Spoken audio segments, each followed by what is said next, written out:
This is the Debunking Economics Podcast with Steve Keen and Phil Dobbie. The Archives. Episode 128. Will banks ever behave?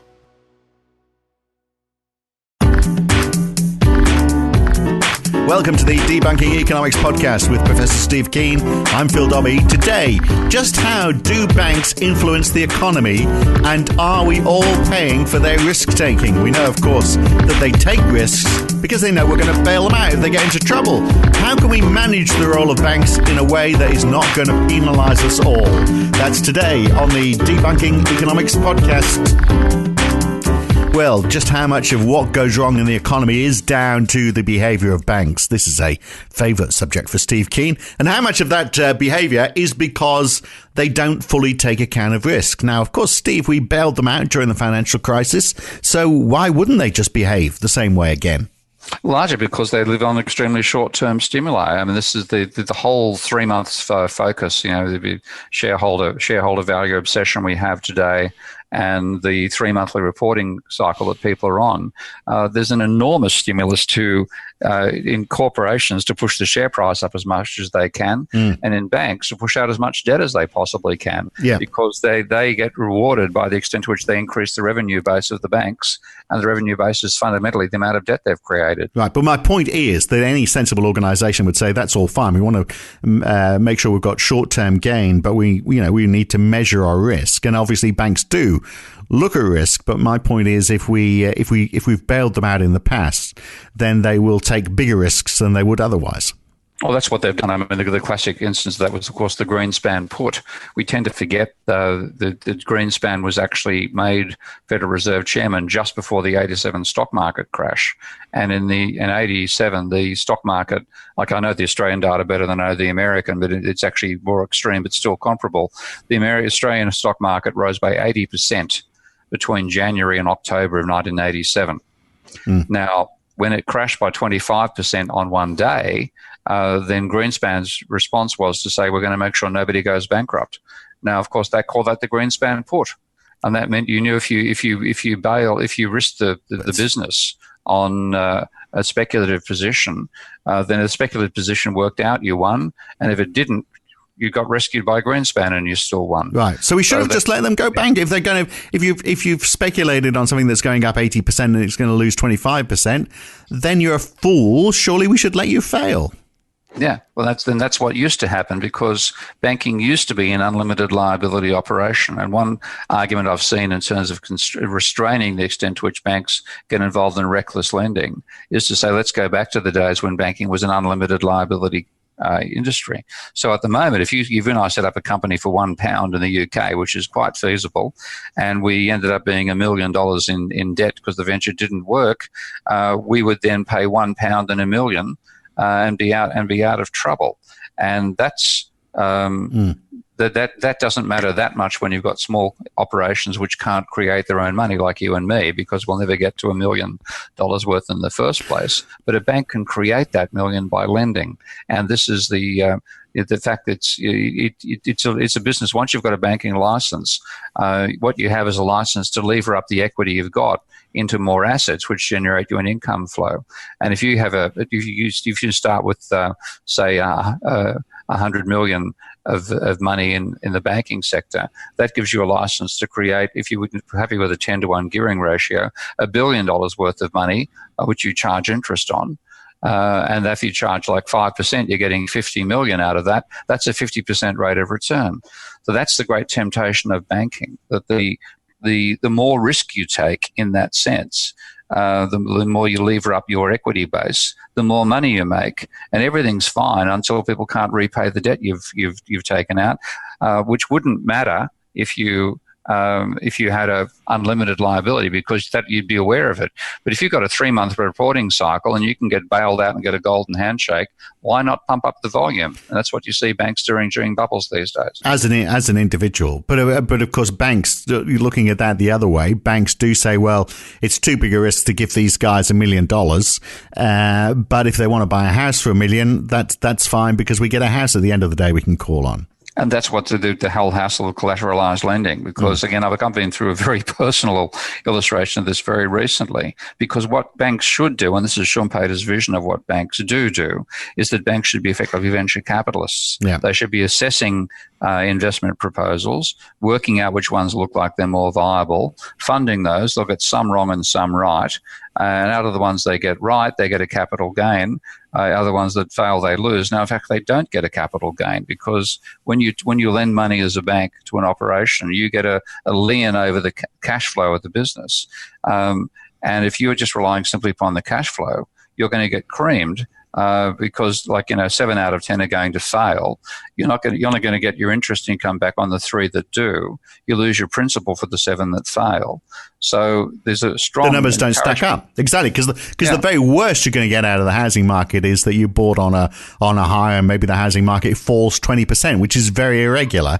And the chances that you bought on the high are pretty low anyway when you take the whole portfolio of housing investment. So it's not surprising banks are making all the money out of this. Yeah, well, that's why they go for collateralized loans, because, as they say, if the business fails, they get the collateral. And that is an encouragement, again, to irresponsibility, and also encouragement to lend on assets, which actually inflates the price of assets. So you get a positive feedback loop coming out of the lending.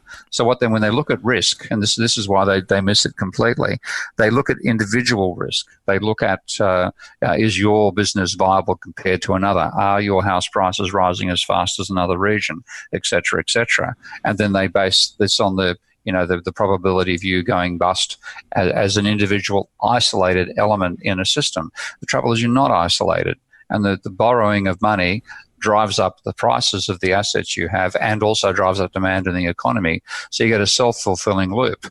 So what is going on is, while they're assessing individual risk, they're not looking at systemic. And the systemic risk is what drives you into these debt bubbles, and then asset price bubbles, followed by asset price collapses. So governments do step in, don't they? And central banks as well, in terms of regulating banks. So they, for example, make compulsory payments to cover failing banks. And that seems like a sensible step. I mean, it's been tried and wound back a little bit. I think the EU is trying to push ahead with it more now. I'm not quite sure how Germans will feel about helping failing Italian banks, but that's the intention. But maybe they need to differentiate, don't they, in terms of where the risk is lying. As you're saying, collateralized loans are very different to speculative investments. So should we, for example, be saying, well, okay, if the government is going to step in here, surely they should be saying, well, okay, let's somehow reward the banks that are making, let's balance those figures out, so it becomes a more calculated decision between collateralized lending and investing in businesses. Let's provide some sort of security for banks making investment in businesses, and you're on your own when it comes to housing, for example. That's possible. I mean, one thing that Richard Vega suggested is that you should give banks a longer period to write debt off, because one of the reasons that banks fail is that when they get bankrupt, when their assets collapse in value and their liabilities remain the same, there's suddenly a negative territory. They have to unwind their non-performing assets, but they're required to write them off in one go. When you write them off, you might be still in positive equity before you do it. When you do the write-off, you're in negative equity and you go bankrupt. So he wants to have rules that enable banks to spend a longer time paying down their bad debts rather than having to do it all at once. But what we have to get our heads around is that it's not episodic risk that matters in the banking sector or in a capitalist economy in general. It's systemic risk. And that requires a capacity to think in a non-equilibrium way, because if you think in an equilibrium way, there is no systemic risk. You're not very far from equilibrium. You're going to get back there again.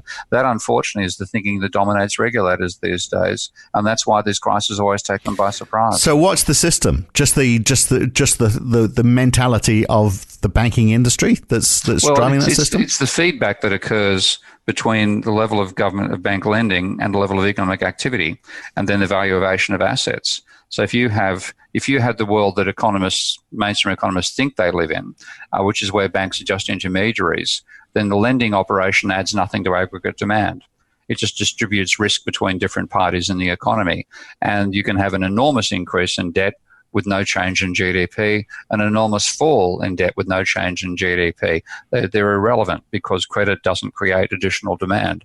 When credit does create additional demand, then you get systemic risk turning up as well. And that's what's left out of the calculations of risk these days.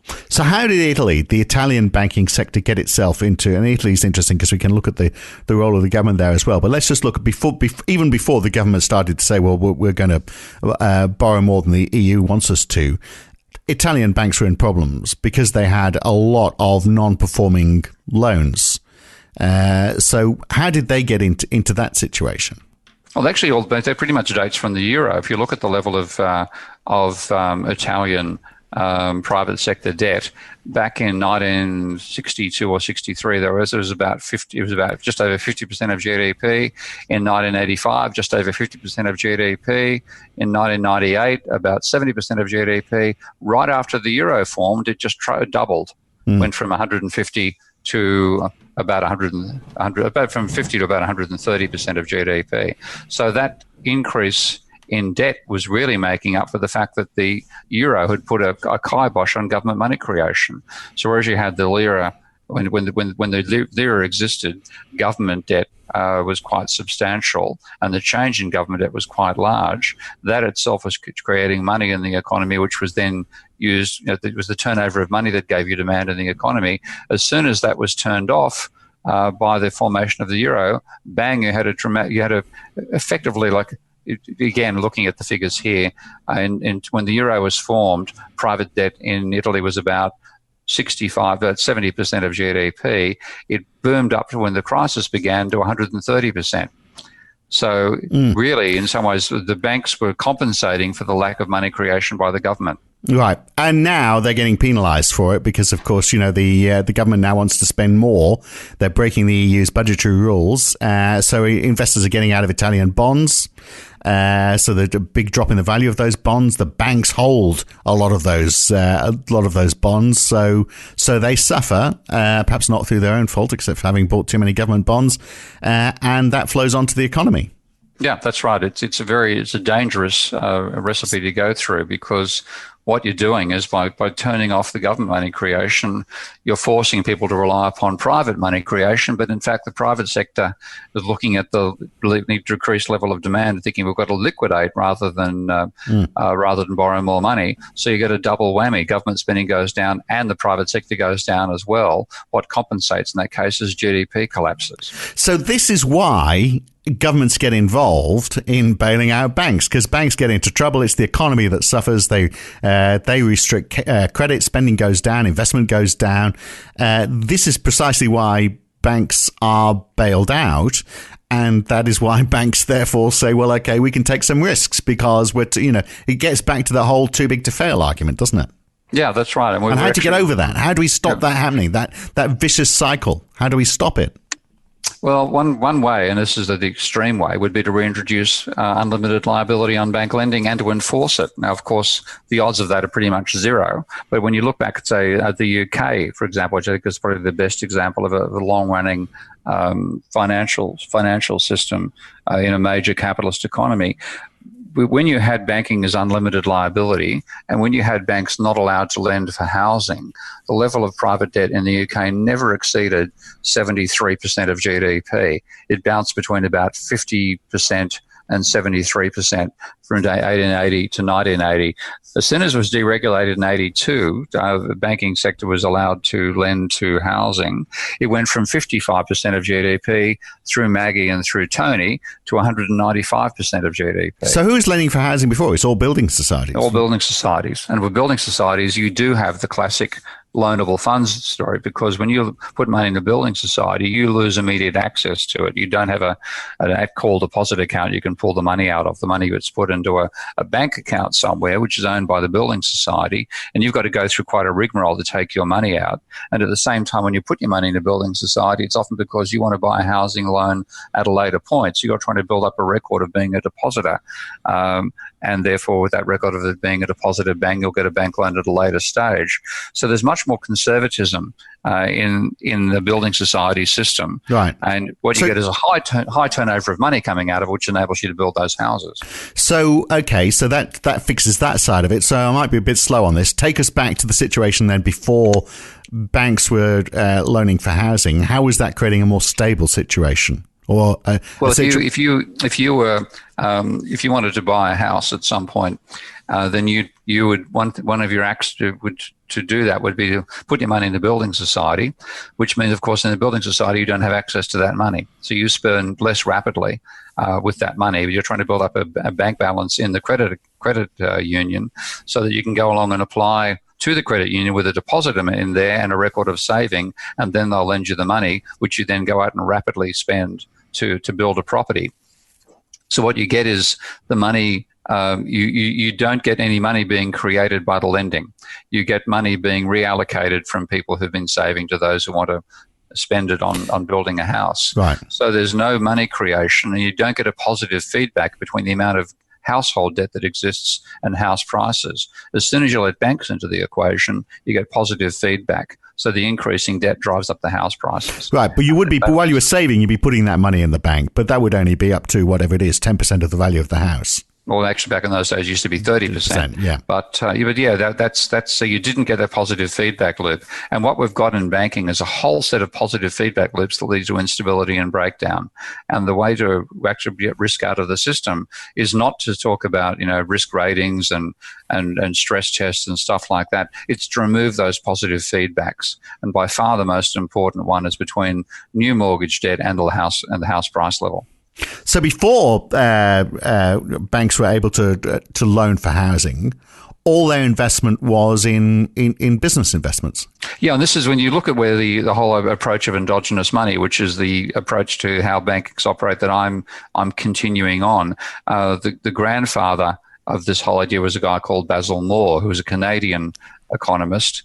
And Basil, when he did his analysis, what he called the endogenous money supply, was taking on the economic vision that the money supply is controlled by the government, the standard Milton Friedman fantasy that the government creates a certain level of reserves, sets a reserve ratio, and that determines lending. That implied that the money supply is completely under the government's control. So if there was a slump, it was due to the government. If there was a boom, it was due to the government. Basil pointed out this is nonsense, that banks actually there's no concept of a stock of money separate from the demand for money. If a bank lends you money, it creates the demand for money creates the additional money as well because the bank fulfills it. So he had this idea of what he called the horizontal money supply.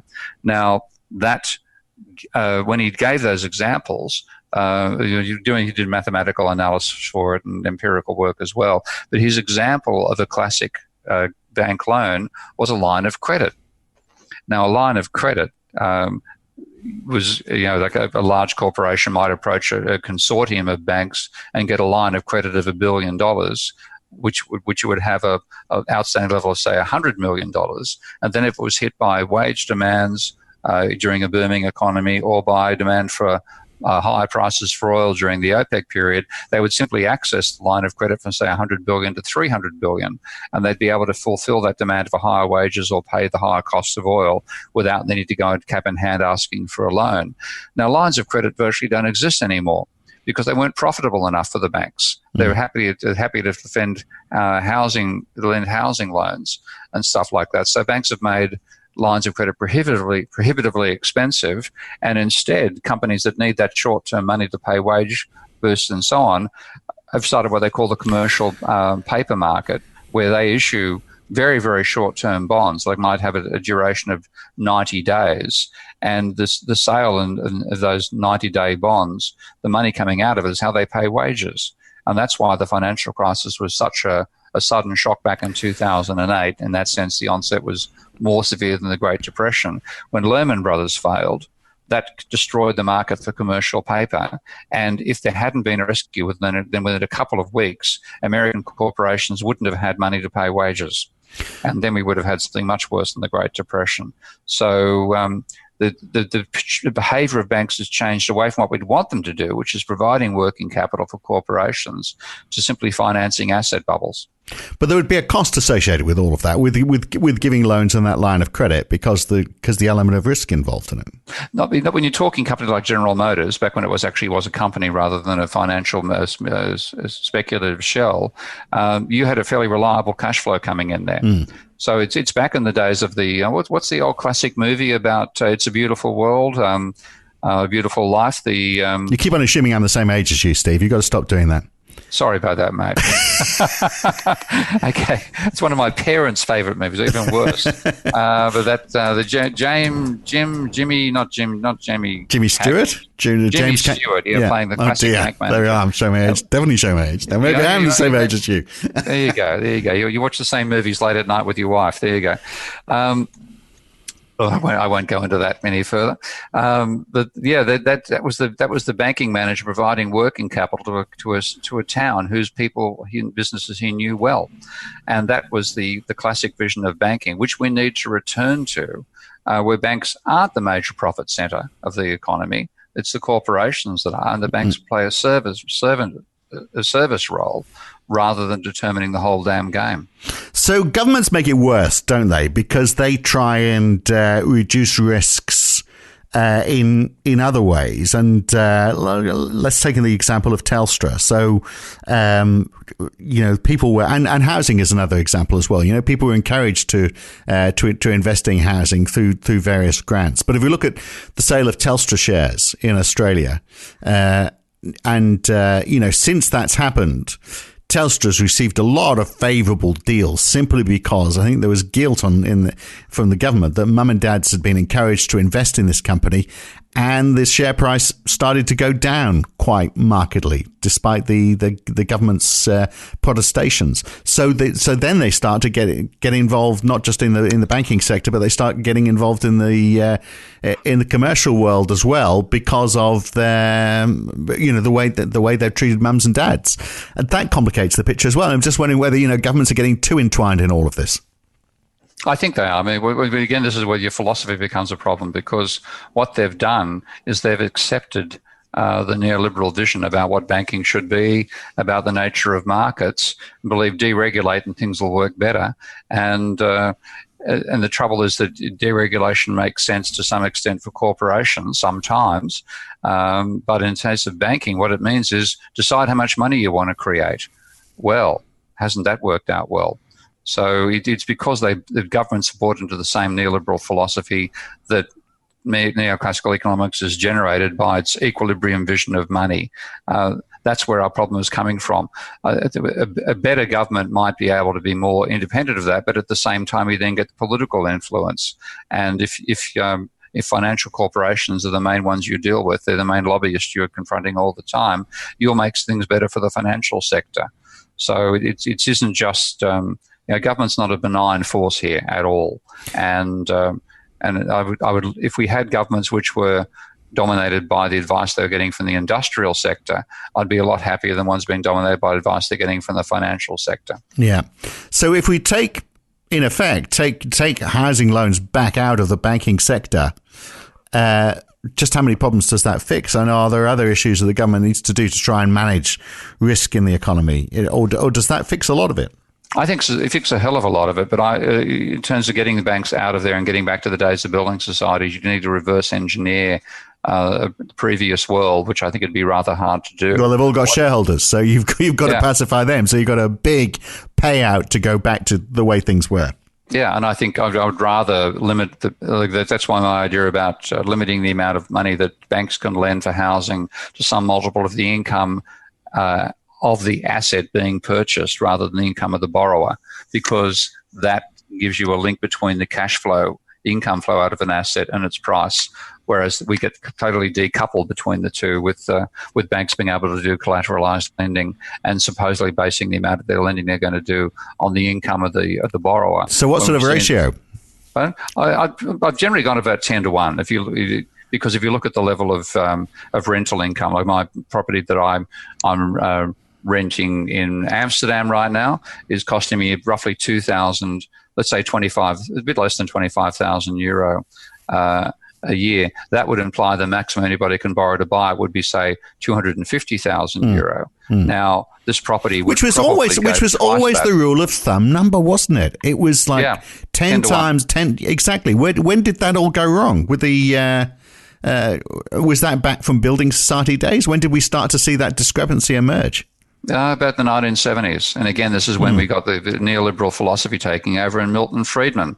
And this vision, Friedman called his stuff monetarism, which is total crap, because he actually had a mythical idea of how money is created, which completely absolved the role of the private banking sector. But we implemented his policies nonetheless. And that's what liberated the banking sector to become the beast it is today. All right, very good. Okay, well, we do seem to come back to the same conclusion a lot of the time on this podcast, don't we? We start at a different position. We always end up in the same place, which hopefully means we're right on this. Good to talk, Steve. We'll catch you again very soon. Okay, mate. Bye. And next time on the Debunking Economics podcast, migration. Well, this is a hot topic, isn't it? Given Brexit is pulling Britain apart right now, politically and socially. But what is the impact of migration on countries like the UK or countries around the world? Obviously, Donald Trump wants to build a wall to try and cut it off at the pass. But is migration a good thing? And how do we control it? We'll look at that next time on the Debunking Economics podcast with Professor Steve Keen. I'm Phil Dobbie. I'll see you then.